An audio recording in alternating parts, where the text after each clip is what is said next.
Cher manager, bonjour. Je suis Julien Godefroy, consultant et formateur en management. Pour progresser facilement dans votre management, je vous invite tout de suite à télécharger gratuitement mon e-book de plus de 40 conseils pour engager vos équipes. Vous trouverez le lien dans la description.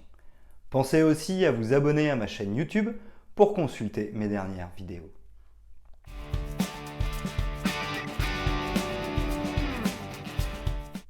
Savoir dire non au travail est un exercice difficile. Nous pouvons avoir à dire non à un de nos collègues, à nos équipes ou encore à un de nos chefs. Dans le cas de ce dernier, la seule difficulté est que dans une entreprise hiérarchique, il aura le dernier mot. Pour autant, il nous est possible d'être capable de s'affirmer, de lui dire non, tout comme à nos collègues ou nos équipes. Savoir dire non, c'est savoir dire oui, car pour être pleinement concentré sur nos priorités et la création de valeur ajoutée, il faut savoir dire non au reste et oser s'affirmer. Les journées ne font que 24 heures, par défaut, nous sommes donc contraints de faire des choix. Savoir dire non au travail, c'est savoir rester concentré sur ses priorités pour avancer. Pour autant, ce n'est pas toujours simple. Nous pouvons manquer de conviction, avoir certaines peurs, certaines croyances ou encore un manque de confiance en soi qui nous empêche de s'affirmer auprès de nos collègues et de dire non au travail. De plus, il faut savoir exprimer son refus et maintenir la relation de confiance pour que le non au travail ne dégrade pas le relationnel. En effet, savoir dire non au travail ne signifie pas de tout casser, car dans ce cas, il serait contre-productif à moyen ou long terme. Voyons donc en détail comment apprendre à dire non au travail.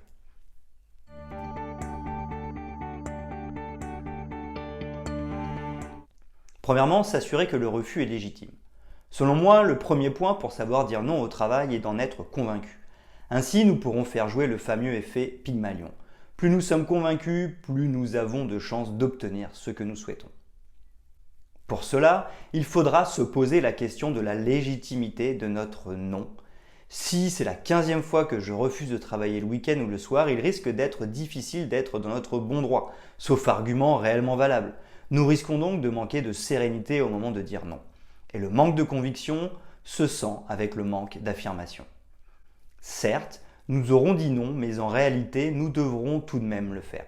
Ce qui n'a aucun intérêt puisque nous parlons de savoir dire non pour rester concentré sur nos priorités. Deuxième point, je pense que l'exemplarité est un point essentiel pour faire une affirmation et savoir dire non au travail. En effet, l'exemplarité nous permet d'être crédibles. Plus nous serons crédibles, plus nous serons entendus et acceptés. Cela sera donc valable avec notre affirmation. Ainsi, être convaincu de notre non et être suffisamment crédible pour qu'il soit légitime sont essentiels pour donner de la conviction à notre refus.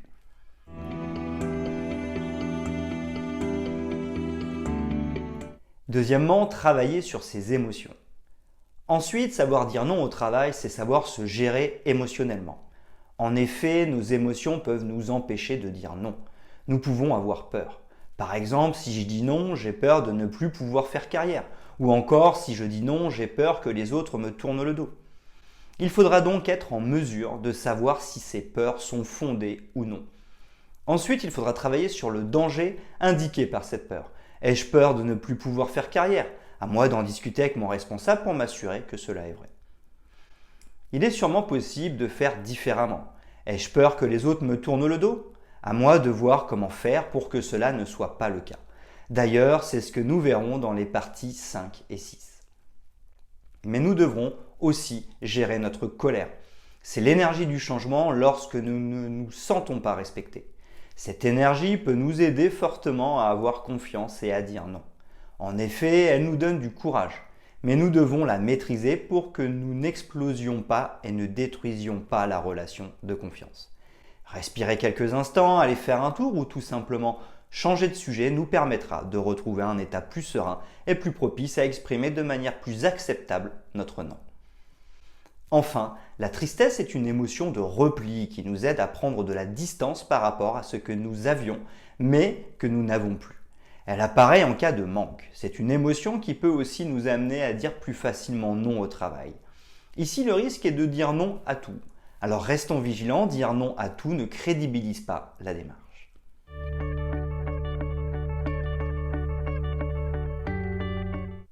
Troisièmement, travailler sur ses croyances limitantes. Nous sommes crédibles dans notre non et avons géré nos émotions.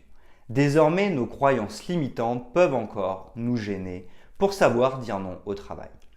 Les croyances limitantes sont des idées que nous avons en tête et qui viennent nous limiter dans les actions que nous pourrions entreprendre. Par exemple, nous pouvons croire que le manager a toujours raison. Dans ce cas, il ne nous est pas possible de lui dire non lorsqu'il nous demande quelque chose.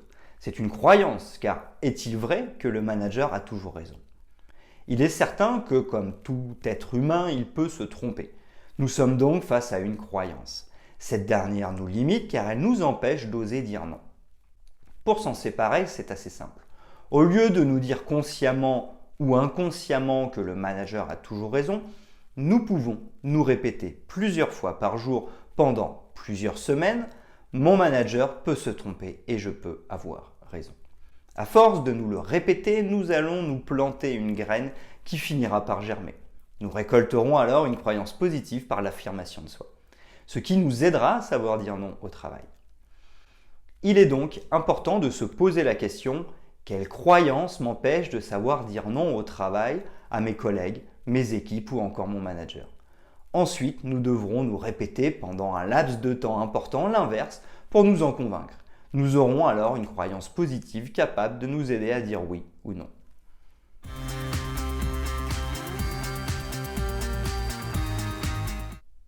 Quatrièmement, prendre confiance en soi.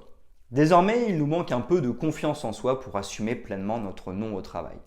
En effet, la confiance va nous donner la force nécessaire pour dire non. Elle va aussi nous aider à crédibiliser notre non. Si nous manquons d'aplomb, nous aurons du mal à convaincre que notre refus est justifié et légitime. Travailler sur notre confiance en soi n'est pas aussi difficile qu'il y paraît. Le premier aspect pour apprendre à être sûr de soi est de prendre conscience que la confiance vient avec l'expérience. Plus nous aurons l'habitude de dire non, plus nous serons en confiance pour dire non. Les enseignements de ce premier point sont importants. Si nous n'avons pas l'habitude de dire non, nous manquerons de confiance au début. Il faut donc commencer par des noms peu importants pour s'exercer et avoir peu à peu confiance en soi. Ensuite, nous pourrons essayer sur des sujets plus sensibles. Plus nous aurons l'habitude de dire non, plus nous aurons conscience des conséquences et plus nous saurons les gérer. Nous aurons donc gagné en expérience et en confiance. Il est donc important de commencer petit avant d'aller plus loin.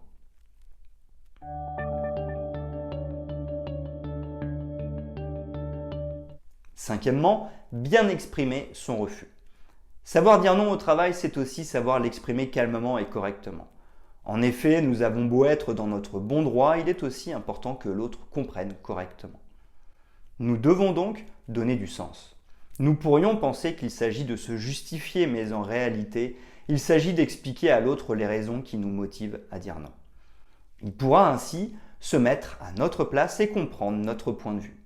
N'hésitons pas aussi à l'écouter à propos de notre refus. En effet, en nous mettant aussi à sa place, nous pourrons peut-être trouver une solution qui convienne à tout le monde sans remettre en question notre refus.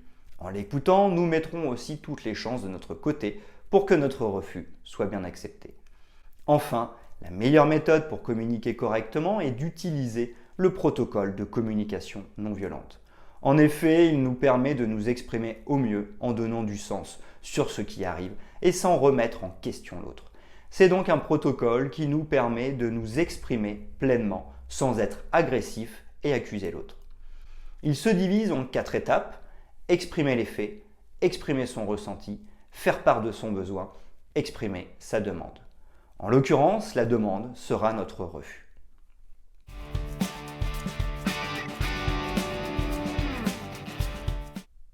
Sixièmement, maintenir la relation de confiance.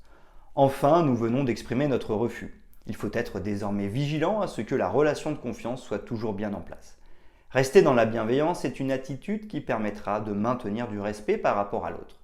Nous pourrons donc continuer à entretenir de bonnes relations avec les autres. Le travail se poursuivra normalement et efficacement. Ne pas tomber dans le rapport de force et un non imposé sera essentiel. En effet, le risque serait de toucher à l'ego de l'autre. En réaction, il pourrait lui aussi déséquilibrer la relation et la communication. Le risque de conflit latent ou conflit manifeste deviendrait donc important. Enfin, il faudra continuer à être exemplaire pour garder notre sceau de crédibilité rempli. Nous devons aussi respecter les engagements que nous avons pris. Car si nous voulons pouvoir dire non, nous devrons montrer que nous le faisons pour justement être capables de réaliser les actions où nous avons dit oui. Enfin, comme d'habitude, si nous nous trompons, nous ne devrons pas hésiter à reconnaître nos torts afin de maintenir une relation de confiance qui soit équilibrée.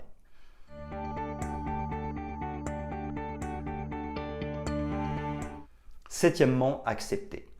En complément, pour savoir refuser, je pense qu'il est essentiel de savoir accepter que l'autre refuse ou n'accepte pas notre non. Notre manager a tout à fait le droit de ne pas être en accord avec notre non et de nous imposer d'effectuer les tâches. Nous devons savoir l'accepter, car c'est le fonctionnement d'une entreprise hiérarchique. Il faudra alors savoir prendre du recul et reconnaître que nous avons eu le courage d'exprimer notre refus. Ceci évite tout de même certaines frustrations. Nos collègues ou nos équipes peuvent aussi mal vivre notre refus.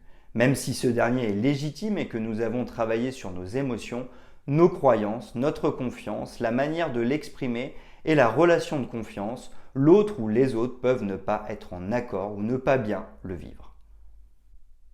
Il faudra alors rester tout de même vigilant à continuer d'entretenir de bonnes relations et accepter leurs réactions.